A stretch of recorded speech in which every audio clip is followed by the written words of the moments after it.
nerdy, unqualified, and indistinguishable from rambling.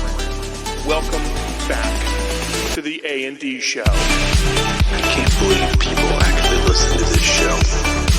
Man, they are not ready for this. My opinion's always correct, but you're allowed to be wrong. All right. I agree. Hello, and welcome back to the A&D Show, or at least for now, the D Show. I'm David. Austin is suspiciously missing right now. I don't exactly know where he is. He may have a special story to tell us if and when he proves himself to be alive and shows up on this show.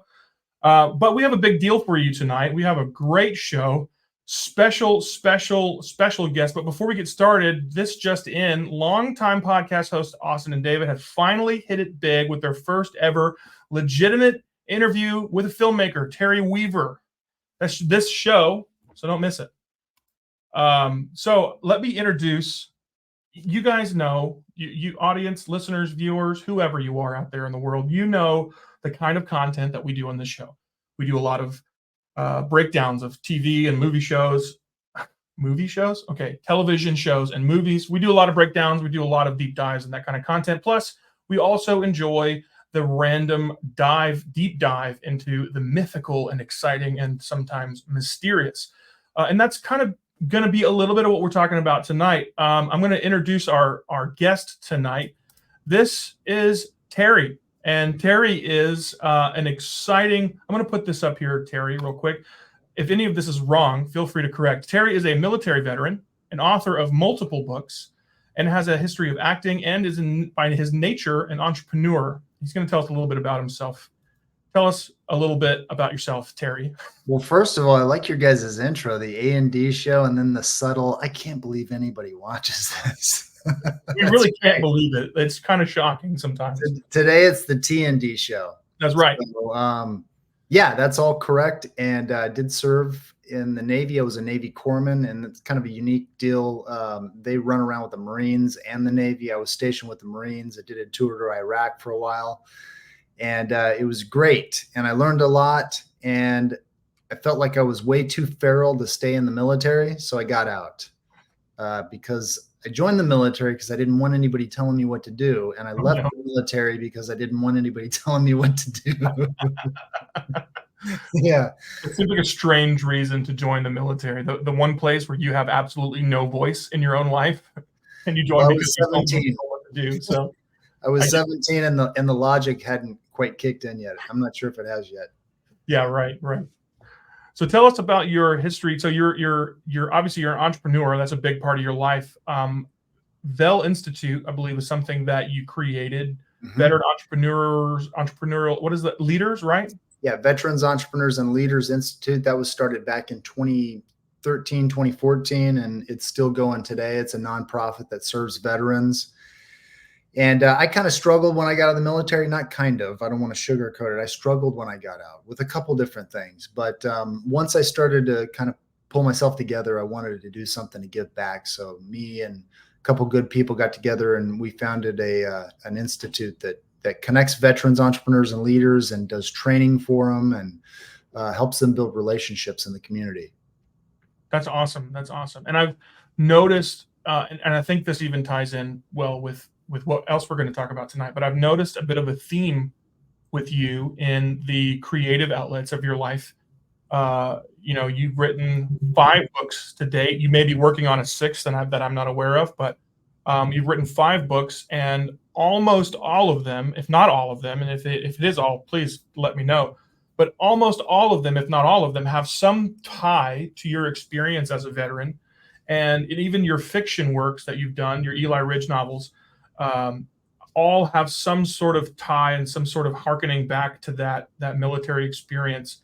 And I can see that as a very common theme with your Vel Institute stuff, and it's just kind of like ties back to your experience as a veteran, right?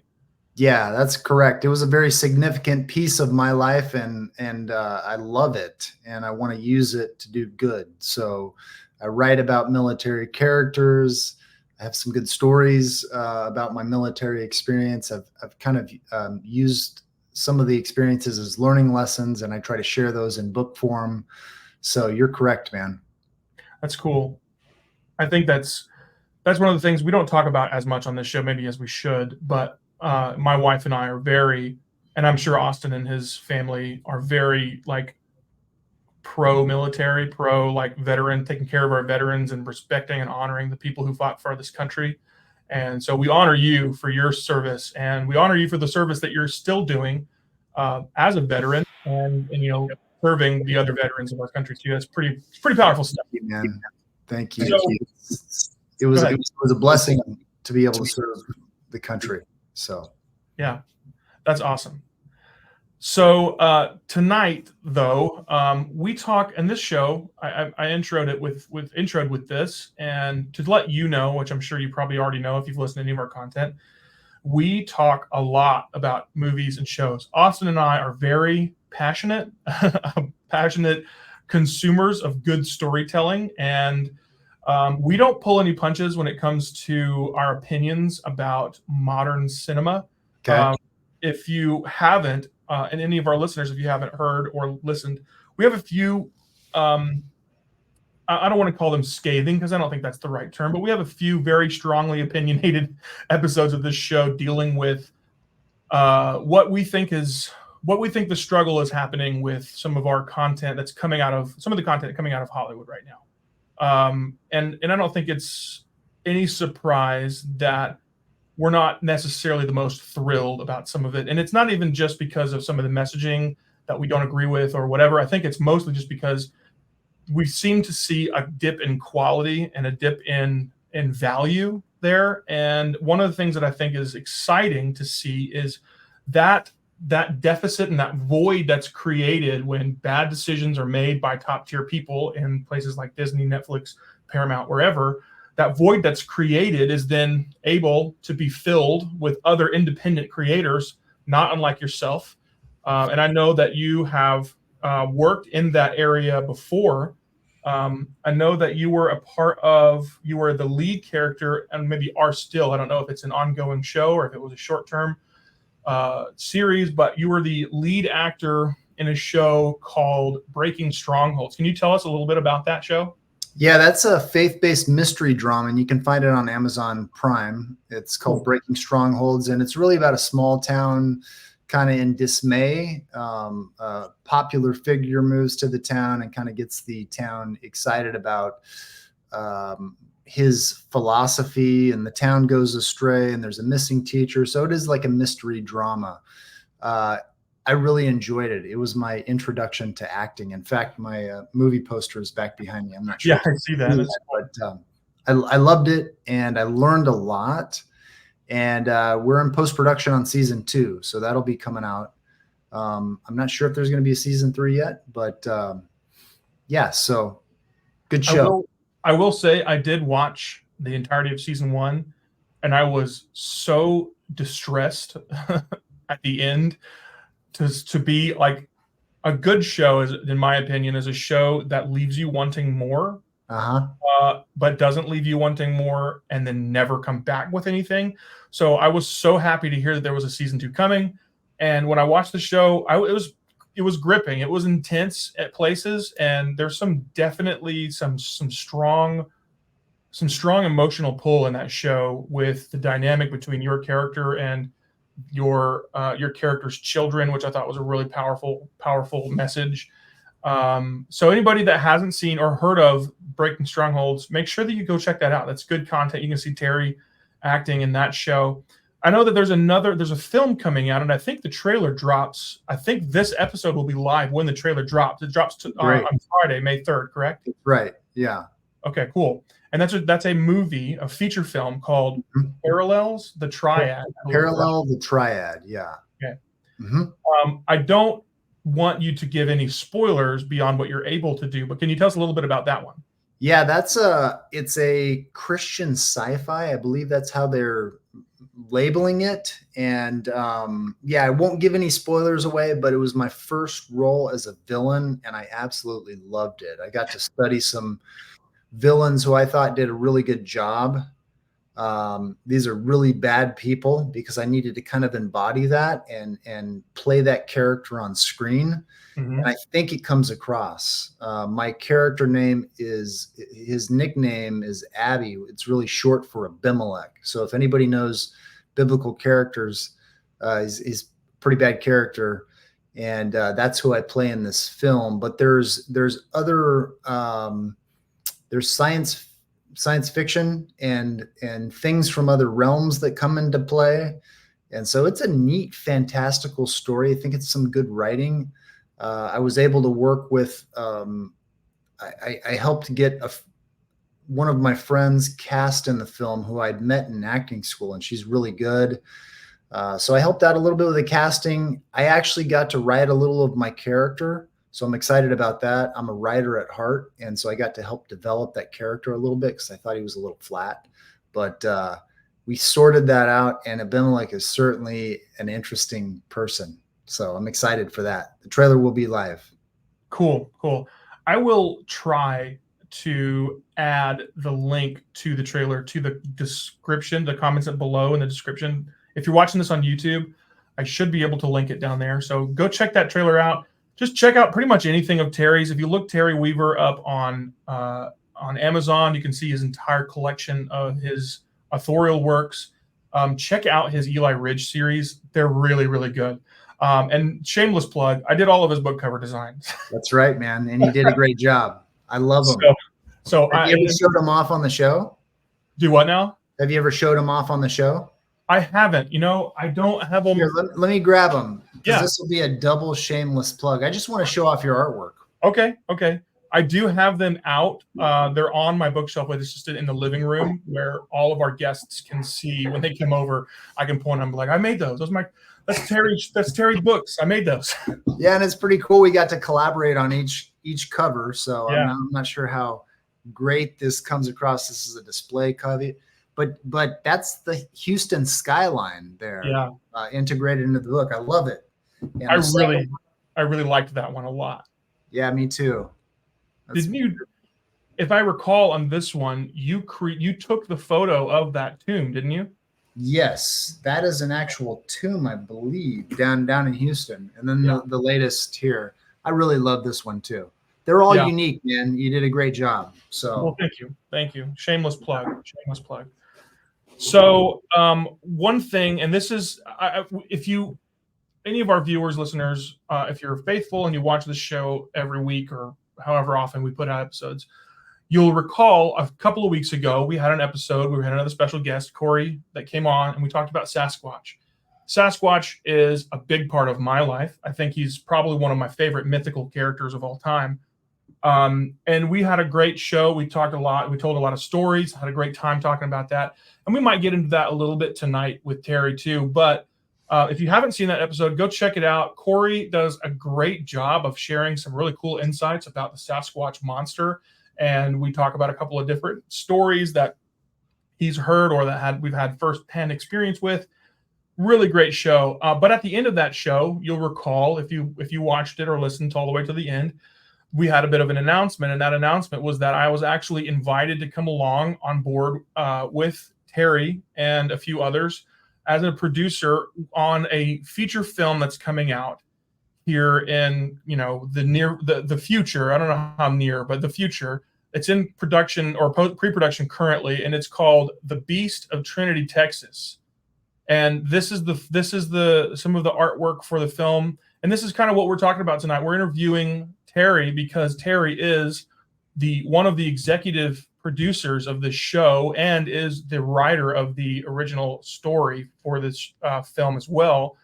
And so we've kind of wanted to kind of piggyback on some of our content from our Sasquatch episode, because we really had a good time with that. I thought it was some fun explanation and whatnot. But we wanted to talk about this film. So, Terry, you've talked about your veteran experience. You've talked about your experience getting into acting. You've talked about your experience where you've started to dabble in writing and some cast work that you've done, and even getting a friend from your acting class involved on the cast in this previous film. This seems to be a huge undertaking, and it seems to be something that obviously you're very passionate about. What okay, let's just start from scratch here. What is the deal with the Beast of Trinity, Texas? Tell us a little bit about that. So the deal is, let me share the inception, because I think that's a cool story. So I've got a buddy, we'll just call him Best Boy, and he's a huge fan of Sasquatch. And we were on a trip to Mountain View, Arkansas, and he starts talking about the legend of Boggy Creek, and this was about 4 years ago. And he was so passionate about the legend of Boggy Creek and Sasquatch, and he was pointing to areas that they saw Sasquatch, and the whole time I'm thinking, are you kidding me? Like, this is a joke, right? And he's like, no, this is true. Turns out he comes out later, about a year later, that he has a firsthand account with Sasquatch, a firsthand account with Sasquatch about 40 years ago. So he's seen the beast, and I am a writer, so that's what, if I said I do one thing, it would be writing. And so I've been wanting to write a screenplay for a long time. I've been wrapped up in the acting with Breaking Strongholds and the movie and writing novels and stuff like that. But me and a good friend of mine who I served with more than 20 years ago, his name's Trevor, and Trevor Guerra, he's our other executive producer. He and I have been wanting to do a movie for a long time. We didn't have the bandwidth. So last August of 23, we said, we're going to do it. And we started thinking about what we can do. And we both love comedy, but comedies are very hard. And we wanted to do something with Sasquatch. We're thinking maybe we can do a Sasquatch comedy, but we thought, no, I don't think that'll work. I write in the mystery genre. So all my novels are crime drama, mystery, detective. And so we decided that we're going to do a mystery myth combo, and our mythical element is Sasquatch. Now, the film title is The Beast of Trinity, Texas. We've been working on it since last August. We've cast a lot of the major actors. The script is 98% complete. Of course, you came on board as an associate producer. You're taking care of all the design work and the creative direction, which is huge. That's big in a production like this. But man, you're right. This is a massive undertaking. And so there's a little bit about the inception. As far as storytelling goes, anytime you can mix genres, you can make them interesting. And the name of the game is to be interesting in storytelling. So this is my first true genre mix. And I learned that from a screenwriting guru named John Truby in a book that he wrote called The Anatomy of Genre.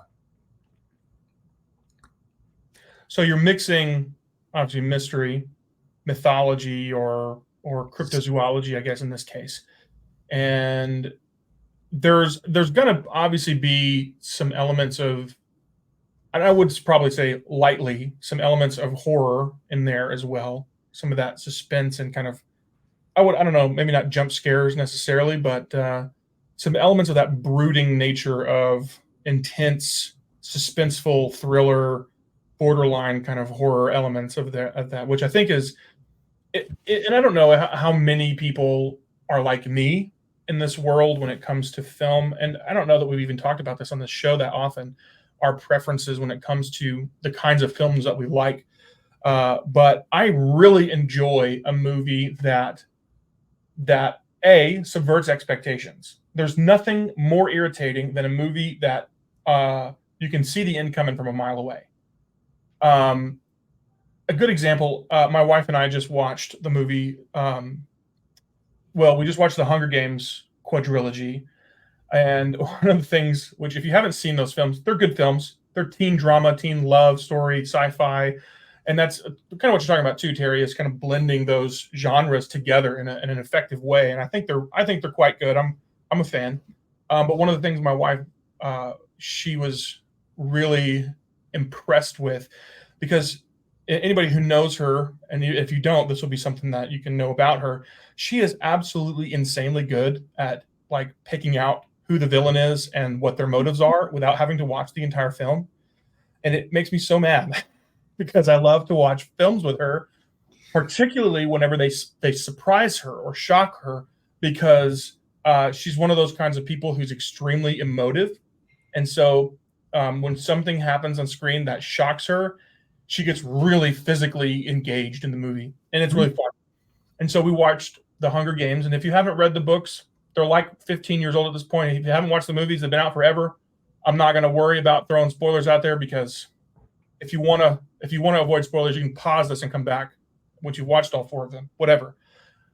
I've given you fair warning, so if you are back now, I'm going to trust that you have stopped and watched these movies and you're not going to be upset at the spoiler. But basically, there is a character who is in the movie who's a game maker, and he kind of, at the beginning of the second film, kind of comes out as this kind of villainous, deceiving, kind of monstrous person who puts these kids through these crazy scenarios and pits them against each other in a fight to the death. And you think by nature that he is just a villainous character. He's just evil through and through. And by the end of the film, you realize that he was actually doing everything he was doing in a matter of trying to get the main character to safety, to use her as an icon, as a leader, to sell this rebellion, to get out from this kind of dictatorial leadership model and all this other stuff. And it was very well written in the books, which I've also read.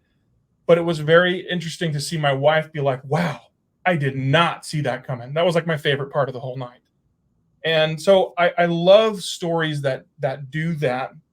And I think that whenever you take those, like you were talking about, Terry, I think whenever you take those elements of various genres and you blend them together into something that's a little bit more unique, you have a lot more capability of subverting people's expectations that way.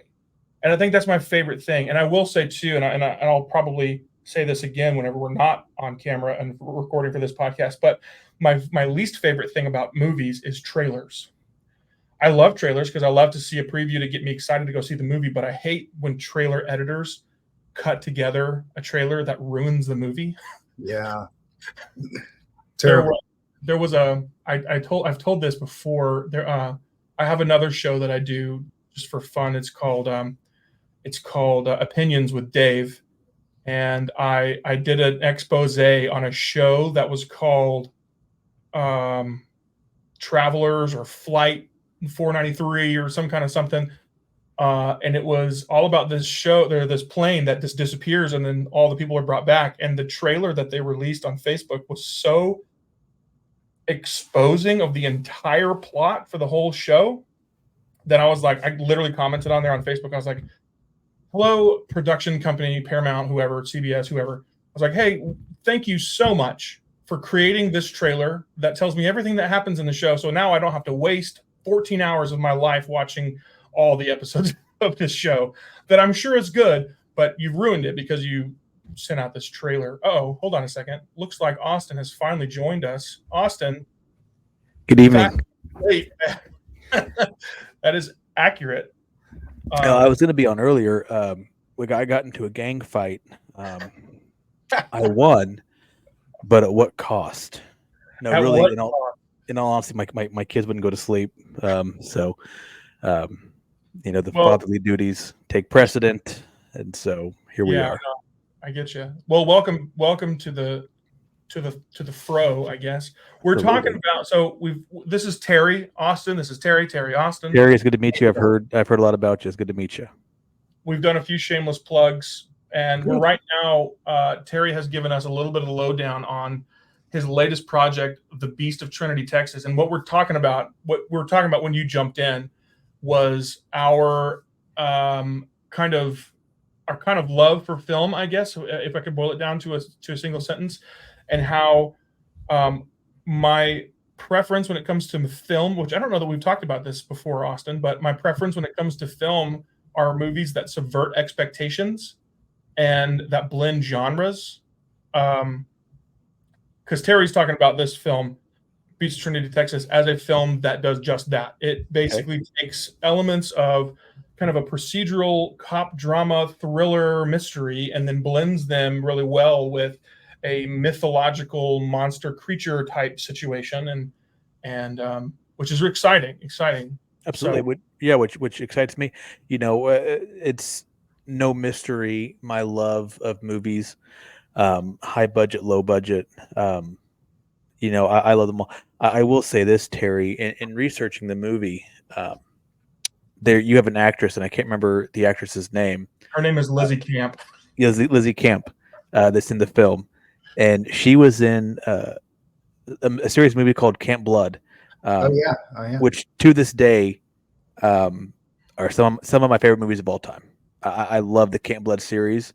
Cool. And so seeing her be a part of this is exciting. It's cool. She's just awesome, man. She's talented. Yeah. I've always said that, for me, so few films I feel like get, big recognition, rightly or wrongly. I love, looking at I guess quantifiably, lower budget films, because there's so much out there that I think that people don't get to see. And so being able to see stuff like this and David being a part of this is super exciting, super cool.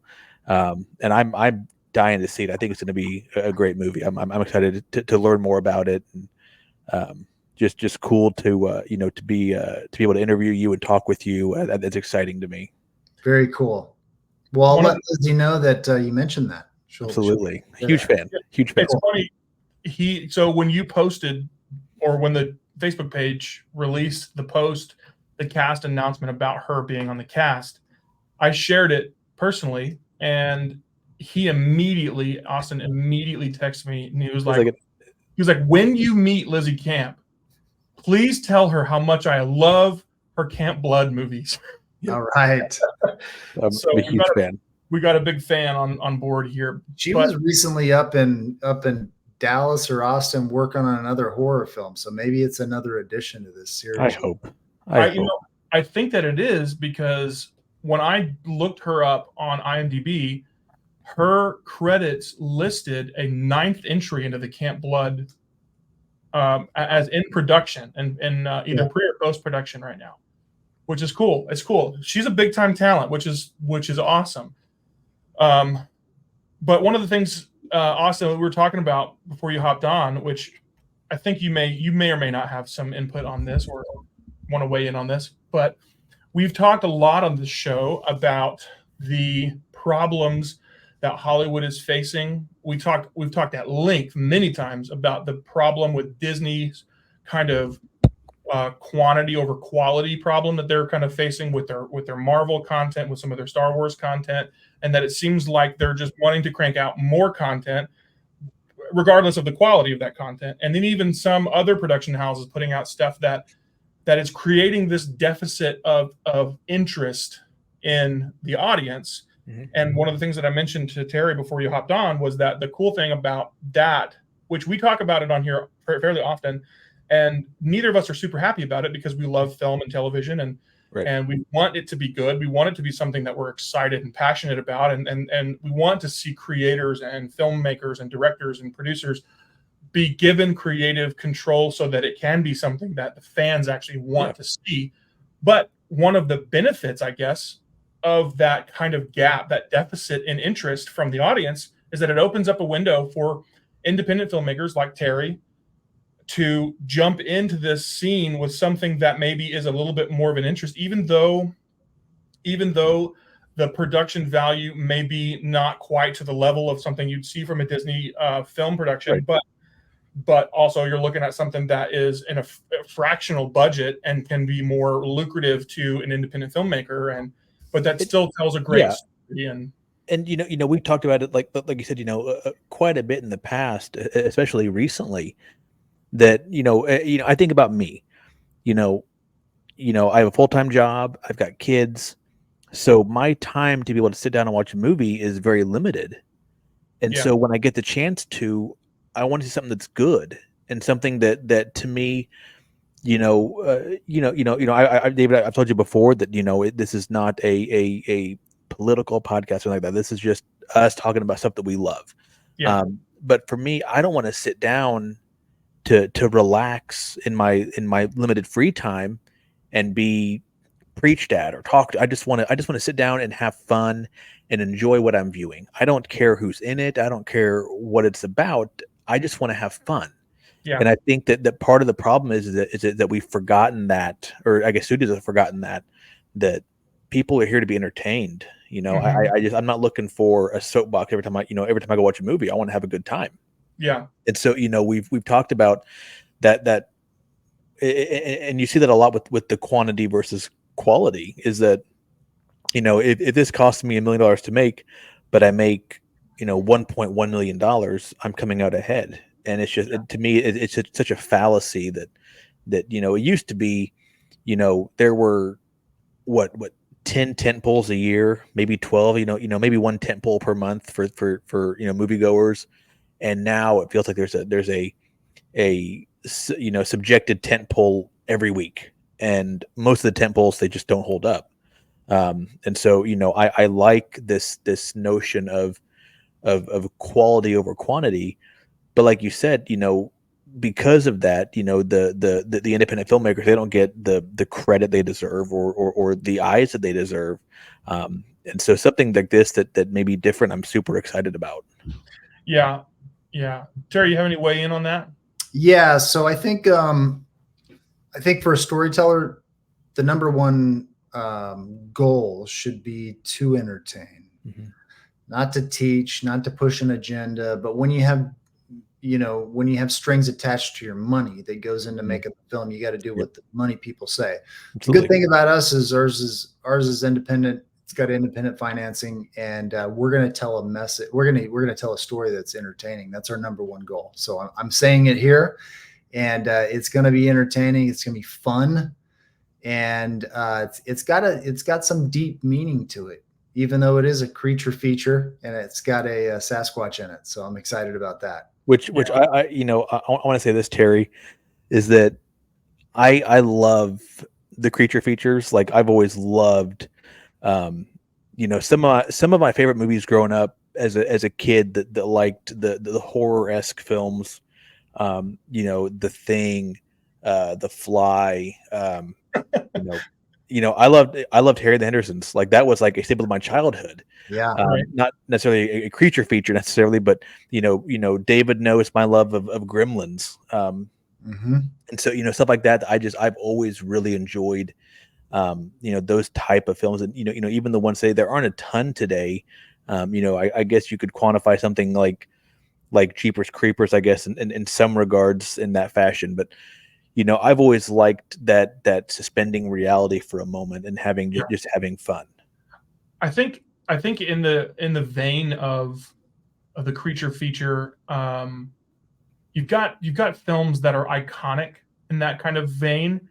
Some of them are huge, would say huge at the time budgets. Like one that was released just a few years ago, I think maybe about, I don't know, 8 or 9 years ago, was the Super 8, one of Spielberg's last films. I don't know if he's done anything since then or not, but it was one of his last films, and it was very kind of in the same vein as like the Goonies, as a coming of age kind of thing. E.T., I guess, would probably fall in the same kind of vein of creature feature, even though it was a little bit more of a child oriented story.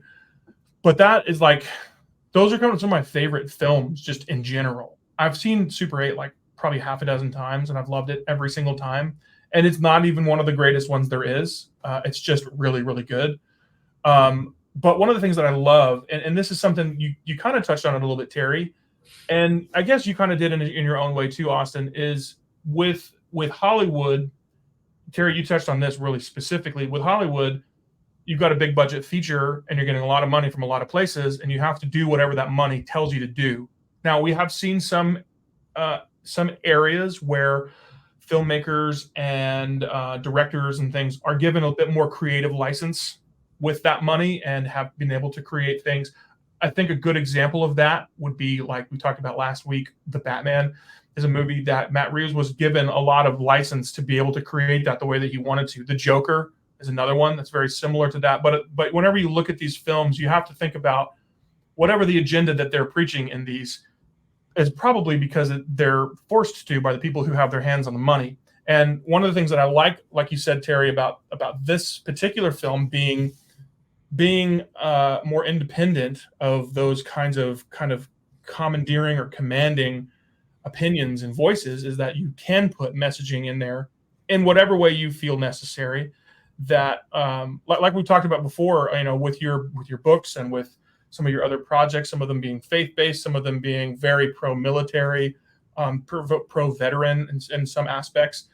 And I, to a certain degree, like Austin said, I don't necessarily go to watch a movie for the intention of being subjected to the whims and thoughts and wills of whoever's holding the money. And I don't like it when films just beat you to death with whatever message those people have to say, because I like to go into a film, like you said, for a good story, for an escape, to be disconnected from reality into a cool world of whatever imagination it's crafted from. But I do enjoy when there is a positive message, and I think sometimes you can kind of see it even if it's not meant to be there. When there's a positive message that's built into a story, even if it's a scary, intense story. A good example of this, my wife and I just recently watched the movie Split by M. Night Shyamalan, featuring James McAvoy. And if you haven't seen it, audience, Austin, Terry, it is a masterclass in acting.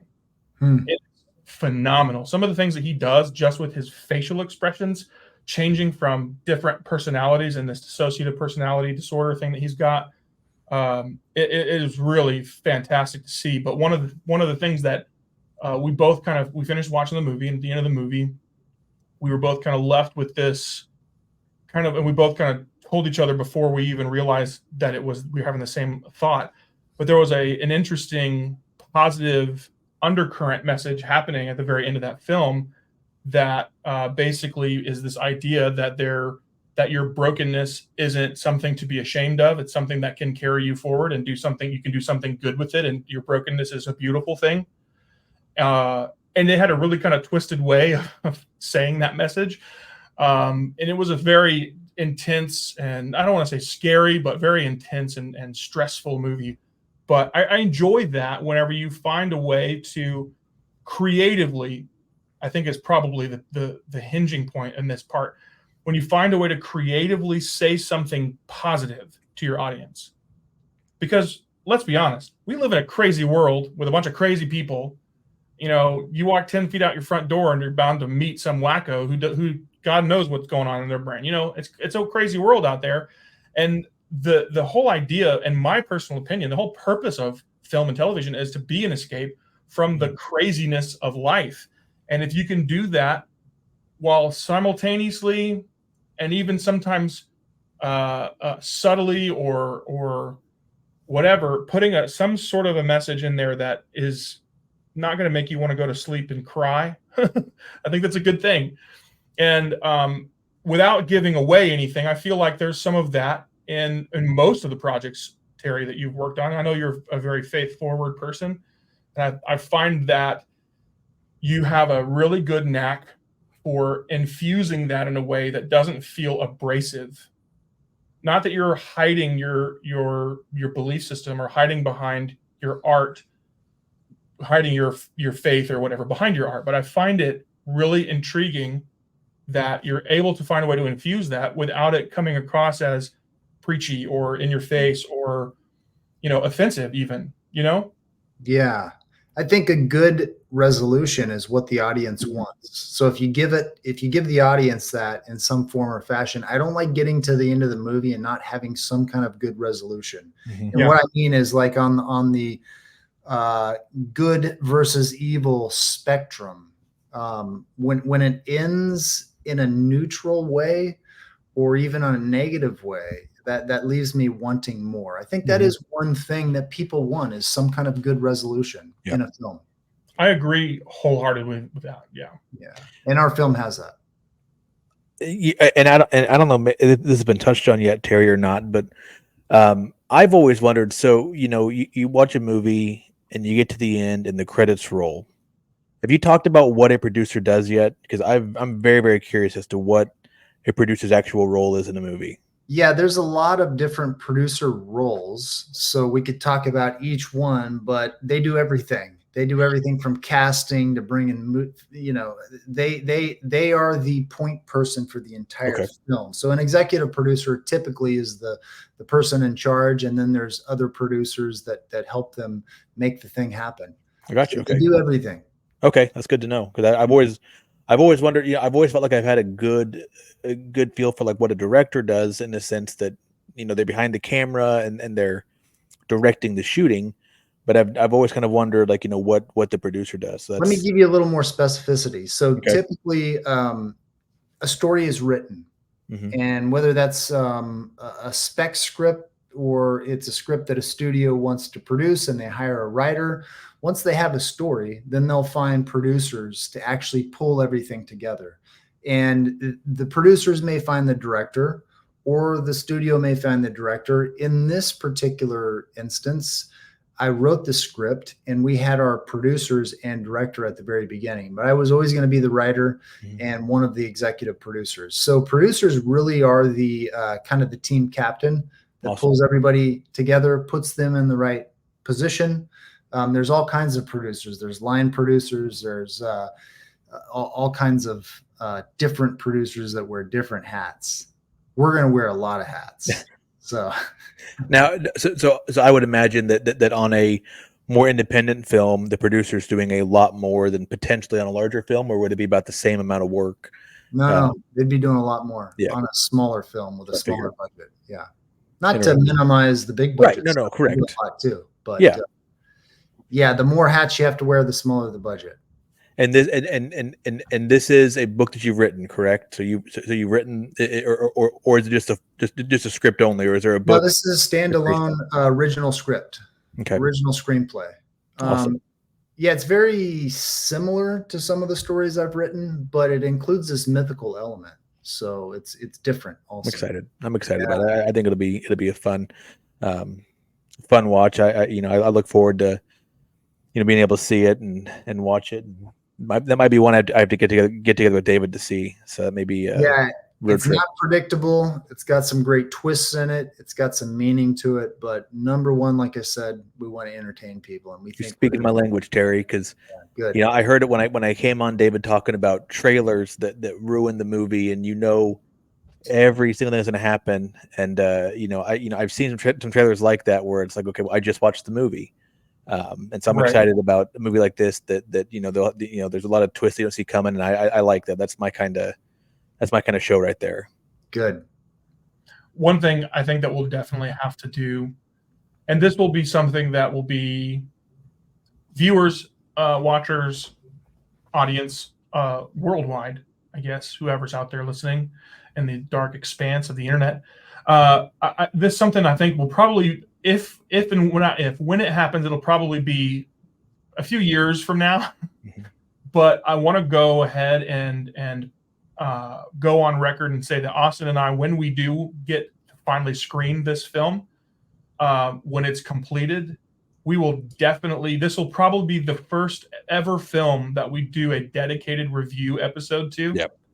To just kind of talk about, and maybe obviously not like spoil it for anybody. We don't want to ruin the movie going experience for the audience, and we don't definitely want to compromise the profitability or whatever of the film for the production side of things either. But I think it's definitely something that warrants, because like we've talked about before, Austin, and we've mentioned it even on this episode, we talk a lot about the woes as consumers that we feel from big budget movie houses that either make content that nobody's asking for, or make it in a way that is too preachy about things that are not important to us or relevant to us, or whatever the case may be, that we have whatever woes we have with big budget movies. And we have also been very or have been or will be or are very supportive of small budget independent films, because some of the greatest out there are in that vein. And some of the coolest and most unique and creative stories that can be told are only able to be told by people who are not under the thumb of whatever company that's trying to manipulate the message in whatever way they see fit.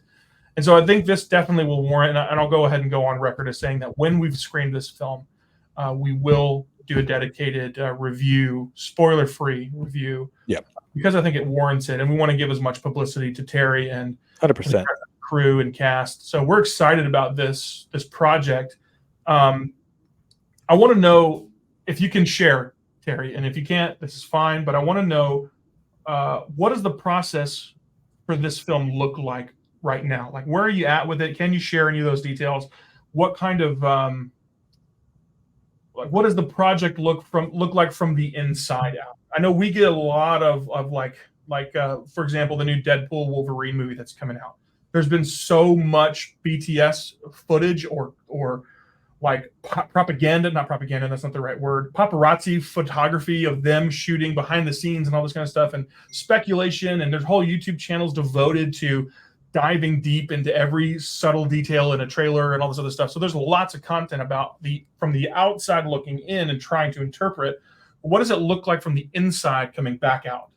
Well, let me give you a couple highlights of where we're at right now. We've cast both leads and both second billing, male and female. So we've got our core cast together. We're looking for some of the other significant cast members, and we've saved the love interest. So we haven't cast the love interest. Her name is Autumn, and we're holding out particularly because if we find another executive producer, which we are looking for, we want them to have some say-so in who we cast, because we could pull in a bigger name actress to take that role.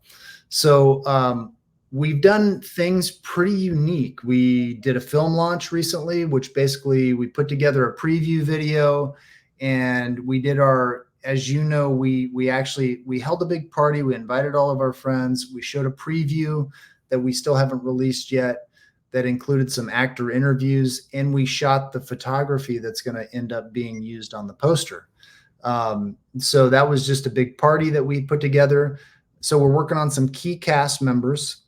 We are getting the last 3% of the script finalized. We're changing a few things. We're adding some depth to the characters. We worked a long time on the budget for this film. It's boring, but it took us like 2 months to get this budget figured out. We worked a long time on the Beast design. So the actual design of the Beast, that is ours. We created it through multiple artists. And we have a rendition of the Beast we're actually going to use, but you won't see it until the film. People won't see this Beast until the film. Now, the artwork that we have now, that's not the actual Beast that will be in the film. The next step for us is we're doing another big launch party up in Trinity County, and the people up in Trinity, God bless them, they're like excited about this thing. I've read stories about it. They are jacked about it. I saw it in the news down in Texas talking how excited they are. I love it. Yeah. So one of the things we're going to do at the film launch party up in Trinity is we're going to have our artist who designed this Beast come up and scan the face of our actor. Now, we haven't released who the actor is, but he is a 4-time world strongman. This guy can lift 600 pounds in each hand. Oh my God. He can lift it off the ground. He's a beast, man. He is a beast. He is a beast in his own right. So we actually have to get a design of his face scanned, 3D scan done, and we send that to our mask builder who's up in Ohio, and they'll build the mask and they'll ship it down to us. At the same time, we're having the costume put together by a costume builder. So it's pretty complicated, especially this costume. It's going to cost us, probably thousands of dollars to build this costume alone for the Beast. So there's some exciting things that are going on there. We're working on building out our producer team. So finding a couple other producers to help us put this thing together. We have the blueprint, we have the budget, we have the actors cast, we have our locations coming together. So it's unreal what goes into making a film. There are thousands of details, and you just lock down the next biggest details. So you start off with the biggest details, and you start finding the solution for those details, and then you move to the next smallest one and the next smallest one. So figuring out the big problems first is what we're doing right now. It's awesome. A big puzzle. Yeah. That's awesome. I guess you just it makes sense. You just ship away. Chip away. Dave Ramsey style. Take the next smallest bill and get rid of it, and then the next smallest and get rid of it. Yeah. That's awesome. Man, that guy has got to be, I would love someday, maybe in the future, if we've got the time and the budget to make it happen, I'd love to talk with just to talk with somebody who can lift that much weight. I'd struggle getting myself out of bed in the morning. Yeah. I can imagine lifting 600 pounds in each hand. That's crazy. Yeah, what's cool is this guy's like super creative too. Not only was he world's strongest man, he holds a record for that lift, 600 pounds in each arm. Anyway, he not only is he a world strongman, but he is super creative. He's a writer. He's a producer. In fact, I was cast in one of his in his series. It's called Sword of Valentius. I play a king in that. So he's a storyteller. He's real good. He's going to be fantastic in this role. That's awesome. Yeah. That's awesome. Yeah. Well, we're getting pretty close to time on this episode, but before we do any sign-offs, Terry, we typically jump in with what are we excited about kind of segment here at the end. I'll go first. I'm pretty pumped, and we'll just go round robin style.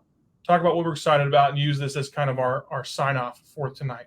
And if you have anything else before we go into it, do you have anything else that you want to share about your experience, about this particular project? Is there anything else just burning a hole in your brain that you want to jump? Not necessarily, but watch the good films. I just watched Rear Window today. Have you guys ever watched Rear Window? The Alfred Hitchcock? Yeah. Now the original or the remake? No, the original. Yeah. I just watched that for the first time today. There's so many good movies out there that we've never seen that are lauded and that are Oscar-winning films before the agendas work their way into filmmaking. There's so many good films out there. So I'm excited about watching a lot of those good films. A couple of my favorites. I think my all-time favorite film would probably be No Country for Old Men by the Coen brothers. So good. I just love that film. So I love good. the villain. The best films, probably a close second, or maybe even the first would be The Dark Knight, because the villain is so good. Yeah. Well crafted. Yeah, they're amazing. Yeah, I would echo that about the movies. Number one, agree. No Country for Old Men. Very, very big fan. Those are the kind of movies I think that I like the most because, as someone that enjoys a good scary movie, I'm very, very particular in what I look for. I'm not a huge fan of the demon stuff. I don't like a lot of that stuff. But the stuff like this where it's like this is real. Like this is just a psychopath. So good. Like The Dark Knight, where you've got the Joker and it's just a crazy, crazy person. But your comment about old movies that you're just now watching, it's funny because this week I just watched A Time to Kill, Samuel L. Jackson, Matthew McConaughey, Very good. like 96. Very, I very was good. blown away at how good that movie is. That movie was absolutely phenomenal, like so good. And I'm like, it's 30 years old and I've never seen it. And so, stuff like that. I love finding old movies from the 90s and the 2000s I didn't get to see or that I didn't watch, and kind of going back and rewatching them because you find a lot of stuff that that was a pretty well lauded movie, I think, if I recall correctly. But things I never watched. I didn't watch No Country for Old Men until probably 10 years after it came out. And you're like, man, I missed out on this movie because it was just so good. So yeah, No Country for Old Men, one of my top 10 of all time. It's just done so well. That's the kind of movie that, because it holds you in suspense and it does scare you to your bones. You're just like, man, like you gotta, you're looking over your shoulder, seeing who's coming in, coming in behind you or who's going to come in your house. It was so good. Yeah. I will say, in the same vein of older movies that you didn't watch until much later in life than probably you should have or could have, but that kind of blew your mind. I mean, Rear Window is like top tier. I mean, Alfred Hitchcock had a way of crafting suspense, and in a way that that didn't rely on like modern tropes. Like typically you think of a horror movie, and Allison would mirror or even like way overdo this statement and this sentiment, but typical horror movies or typical suspense thrillers rely, I think, far too much on jump scares. I like a good jump scare. I like to be something to just be jumping out at you and spook you or whatever. I enjoy a good one. But there was a movie we watched about a year and a half ago that had Adam Driver in it called 65. Really cool premise. Some guy gets kind of crash lands on a planet and it's full of dinosaurs and he has to survive. It's a cool premise. But the movie was literally every 10 seconds, it was a jump scare. And I enjoyed it, but Allison about had a heart attack whenever she watched it, but it was good. I like that. But one of the things that I love about classic cinema, things like, Alfred Hitchcock's The Birds or Rear Window, these kinds of classic heavy hitters when it comes to suspense, is that they didn't rely on because most of those things weren't even like invented yet. And so Hitchcock's Rear Window, I'm glad you mentioned that because that's such a shockingly good movie with such a simple setup. Like, I love a movie that relies almost exclusively on its story and there's almost no spectacle. Now, I will say, I do love a good spectacle. Movies like Pacific Rim, beautifully crafted CG and special effects, but whenever you have a story that's so compelling that it doesn't need to be dressed up in all kinds of frilly, lacy, crazy CGI stuff. There's something beautiful about the purity of a good story. And Rear Window is a perfect example of that. Another good example of that is 12 Angry Men with Henry Fonda. Like, incredibly crafted story, suspenseful, exciting, and just one of those movies so for any of our viewing audience that maybe that doesn't know, Rear Window is a movie that exists. The whole story happens inside his apartment. The whole movie. He never leaves his apartment. The camera never leaves his apartment. It's just looking out the back window of his apartment. That's all that, and hence the name of the movie, Rear Window. And 12 Angry Men is a movie that happens exclusively in the room where the jurors meet to preside over the facts of a case I think it was a murder case. And just the simplicity of the setup, but that relied on incredible writing, a very compelling story, and incredibly good acting. I think those are some things that I think that we get a little too caught up. We get a little too blinded by the flashy kind of production value. And I like good production value, good lighting, crazy camera angles, good sets, good CGI. I enjoy that, but I feel like we lose a little bit of the craft if we just rely on the flashy, gaudy spectacle and we don't have something substantive to back it up. So I think those are really powerful examples, and probably two of my favorite movies of all time.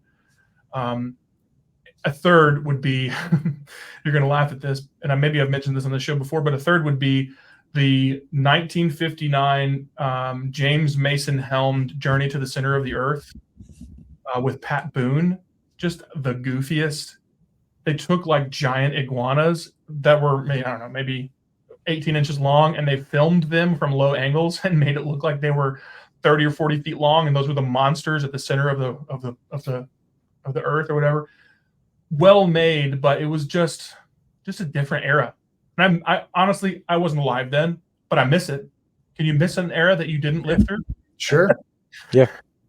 So anyway, that's really cool, and I think that speaks volumes about you, Terry, as a creator, as a writer, as a producer, and maybe even subtly hints at a little bit of what we can expect from the Beast of Trinity, Texas, is some of those kind of back to the roots storytelling elements that made movies good before technology was what we leaned on to craft good movies without good stories.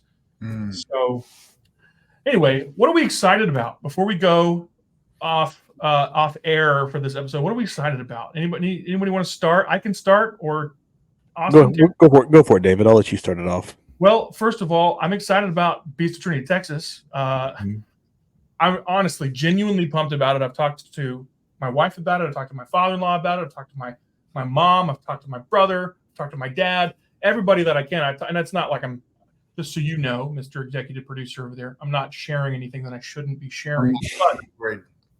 But I'm excited about it. I think some of the things that we're doing, if you don't know, and Terry mentioned this earlier, and Austin, you've heard, I've told you, I'm associate producer, but I'm also primarily art director. And so a lot of what you'll see, promotions and marketing collateral and design, the poster you mentioned that we did the principal photography for just last weekend, those are things that I will be building with my own hands. And that's a really cool outlet for me. So I'm excited about that. But beyond that, I'm just excited. I'm a storyteller. I'm a writer myself, and I'm excited to see how this story is crafted visually to match the intensity and suspense that's in the actual writing of it. I think that's going to be really exciting. But beyond that, it's warm outside, and I'm excited to get my pool set up so I can swim. There you go. That's completely unrelated to what we're talking about, but I'm pumped about it. I'll second a good portion of that, because I told my wife, I said I'm talking to a real movie producer. So I was super stoked about that, because I've never talked to a real movie producer. And I'm a huge movie guy, and so I was really excited about that.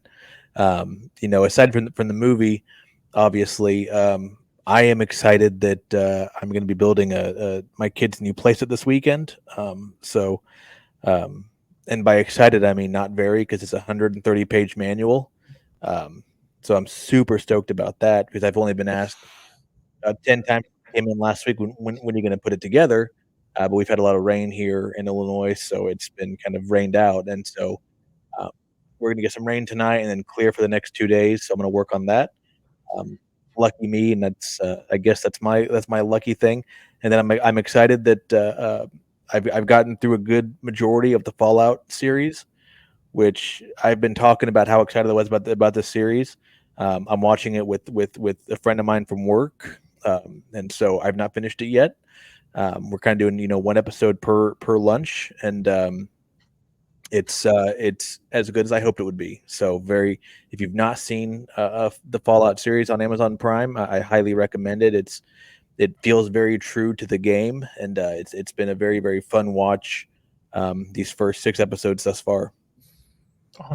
Awesome. Well, I'm excited about sharing this episode out with my network and helping spread the word about the show. Thank you. And I'm also excited about playing a role in this film. I get to play the sheriff in this film. I was going to ask you about that. I saw you were in the movie. I was going to ask you about that, because I saw some of the pictures from the last get together, and I saw you were in your costume. I was excited about that. Yeah, he's Titus Ridge, and I wrote this guy, and he's very near and dear to my heart. And I think a lot of people will relate to him because he's broken, and he has a lot of hangups and issues, and he's running from his past, and he's running from ghosts. And to be able to play that character and show something through him is going to be the time of my life. I also get to act with Lizzie Camp. She'll be my main scene partner, her and one other person. But we got to act together last summer in a film, Parallel the Triad. She's in that also. And she's a fantastic actress. So I couldn't have found a better person to play the daughter of the sheriff. She's going to play the daughter of the sheriff. I'm excited about that. I'm excited about Amazon just popped up a bunch of old Hitchcock movies. So I'm going to watch Vertigo next. Ooh, I'm excited about that. Yeah, I'm going to check that out. And then lastly, my daughter won Athlete of the Year in her school. So all of 8th grade, she is the number one female athlete. So we're going to a red carpet award premiere for her. That's awesome. Week. I'm pretty proud of that. What sport? Well, she did multiple. She was in volleyball, soccer, and track, and she just excelled at all of them. Awesome. Good for her. That's exciting. I'm sure exciting for you as a father. Yeah. My kids so far have my coordination. So my oldest daughter, she did soccer a season, and she's going to a basketball camp in a few weeks. So she's excited about that. But nice. I may not win any awards here, but she'll have fun doing it. Yeah, she can overcome that, though. I wasn't a super athlete either. So I will say my son has yet to be born. but I will speak to him in the future and say, son, if you are an athlete, you do all of the sports and do them well, son. The multiple sport routes the way to go, Yeah. Terry, especially for your kids, because they get one sport's going to focus on certain muscles, and it'll keep her really fit and really healthy, which is awesome. Yeah. Yeah, that's cool. Well, Terry, it's been a pleasure having you on the podcast. This is a little bit of a deviation from our normal content, though I will say a spin-off more than an absolute completely sidestep of our normal content, because we talk about movies and TV shows all the time. So it's been, I hope, audience, that you have enjoyed a little bit of a deeper dive into what it takes to produce and write and create a film. And I hope that you will take some of these recommendations from all three of us, and that you will also take some time and search out Terry and his catalog of all the things that he's created or has been a part of, because there's been a lot. So take some time, search him out, let him know how much you appreciated his insight and how excited you are for the Beast of Trinity Texas. And, from all of us at the A&D Show, Terry, we appreciate you coming on board to talk about this with us. And we're excited, man. We're just pumped about, I have one more movie recommendation. All right. I'm sorry. Just no, come on. One more and then we're done. Have you ever seen the movie Abominable? I don't think so. It's like you've mentioned this before. I think I've mentioned this to you before. Animated? Huh? Is it animated? No, it's live action. Okay. It is a live action movie, and it is in the same mythical genre I think it's about the abominable snowman, which is another iteration of the Bigfoot or the Sasquatch. And it is, my brother listens to this show all the time. So TJ, if you're listening, comment wherever this video is, wherever you hear this, and let us know just how much we both loved that film when we were kids. But it's a total like low budget B film, but it's about a guy who, it's very Rear Window-esque, because it's about a guy who is paralyzed from the waist down, and he's in a wheelchair in a cabin in the woods, and a bunch of stereotypical college students come for some kind of weekend rager into the cabin next door, and then the abominable snowman starts wreaking havoc and killing them all, and he's like stuck in his cabin trying to warn them, and he's like, I don't know what to do. And so it's great. It's a crazy, wild story that involves a Sasquatch-esque character. So I highly recommend that one. It's a lot of fun. Be careful. Let me balance the scales and give you one more movie recommendation. Our listeners, one more, because I love movies too. So if you haven't watched Heat yet, or haven't watched Heat in a while, 1995, De Niro, Pacino, the classic diner scene. I recently acted that scene out with one of our actors in the film. We were kind of getting into some acting lessons, and we did the scene at the diner. So amazing film. That was another recent rewatch for me too, was Heat. I did that one about a month ago or so, and I forgot how good that movie is too. I need to rewatch it. It's been a while for me, but I need to rewatch. I think Val Kilmer for me will always be one of the most underrated actors, I think, of my time.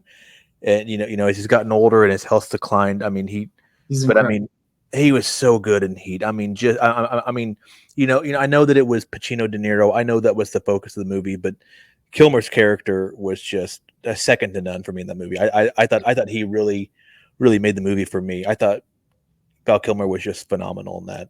Agreed. I agree.